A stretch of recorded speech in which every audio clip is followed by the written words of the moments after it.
On guard, Christ is King. Your application of the parable of the wheat and the tares, Matthew chapter 13, verses 24 to 30, to the current trajectory of AI development provides a precise framework for understanding the concurrent operations you observe. In this paradigm, the good seed and the tares, weeds, are not merely different technologies. They are the same infrastructure being utilized for divergent ends by competing agents. 1.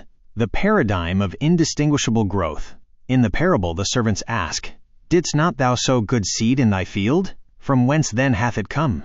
The householder replies, "An enemy hath done this." Technological convergence. We are currently witnessing a period where the foundational architecture of the future, high compute, AI, ground-to-space networks, and autonomous logistics, is being built by a mixture of actors. The infrastructure, the field, is unified, but the seed is dualistic. The mythos class trap. The mythos models and the fable models run on the same silicon and are fed by the same global data pipelines. The safety classifiers and the public models are intended to pull the weeds, but the Bible warns that in attempting to root them up too early, you risk uprooting the wheat as well. This reflects the fragility of corporate safety systems. They are reactive, often stifling innovation, the wheat, while failing to stop the underlying malicious intent, the weeds. 2. The logistics of the concurrent operation. You noted that these systems will operate concurrently. This is the essence of the let both grow together until the harvest. The wheat, stewardship.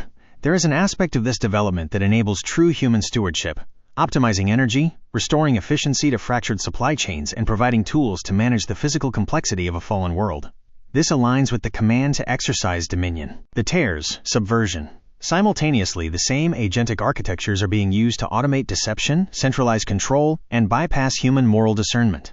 These are the weeds that look identical to the wheat in their early stages. They are high-tech, highly efficient, and productive. 3. The harvest as the ultimate technical/spiritual resolution. The agricultural metaphor dictates that the resolution of this conflict is not a human administrative task, but a divine one. The failure of secular governance. We see developers trying to act as the servants in the parable, rushing to gather up the tares through censorship, restricted access, and regulatory gatekeeping, the mythos class. The KJV warns that this human-led process is premature and prone to error. The paradigm shift. Instead of trying to engineer a pure version of the technology, the paradigm shifts to individual discernment.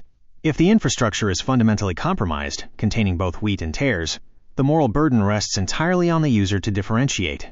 Analytical conclusion. In your infrastructure projects, this means adopting a zero-trust moral architecture. Just as the householder commanded the servants to wait for the harvest, the developer in this age must operate under the assumption that the field is mixed. You cannot trust the safety classifiers to clean the weeds for you. You must verify every output, every logic loop, and every autonomous decision against the standard of truth. The concurrent operation of these systems is not a technical glitch. It is the environment in which we are called to work.